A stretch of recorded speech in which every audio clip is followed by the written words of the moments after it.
৯ August শুরু হতে চলেছে এশিয়া কাপ। এর একদিন পর আরব আমিরশাহীর বিরুদ্ধে ম্যাচ দিয়ে এশিয়া কাপ অভিযান শুরু করবে ভারত।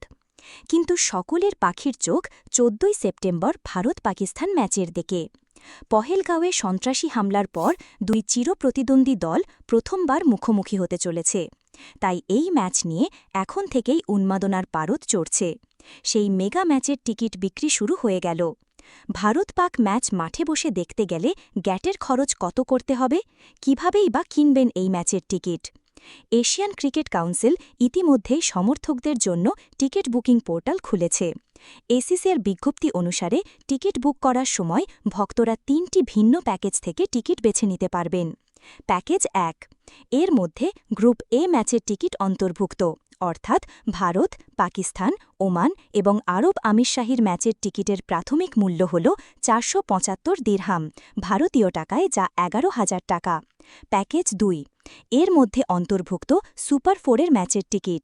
এই প্যাকেজের প্রাথমিক মূল্য ৫২৫ দিরহাম, ভারতীয় মুদ্রায় যা ১২,৫০০ টাকা।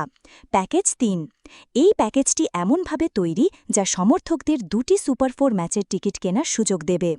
A2 বনাম B2 ২৫ সেপ্টেম্বর, A1 বনাম B1 ২৬ সেপ্টেম্বর। এই প্যাকেজের মধ্যেই থাকছে এশিয়া কাপ ফাইনালের ২৮ সেপ্টেম্বর টিকিট। এর প্রাথমিক মূল্য হল ৫২৫ দিরহাম, ভারতীয় মুদ্রায় যা ১২,৫০০ টাকা। কিছুদিন পর দুবাই আন্তর্জাতিক স্টেডিয়াম এবং আবুধাবির জায়েদ ক্রিকেট স্টেডিয়ামের বক্স অফিসেও টিকিট পাওয়া যাবে বলে খবর।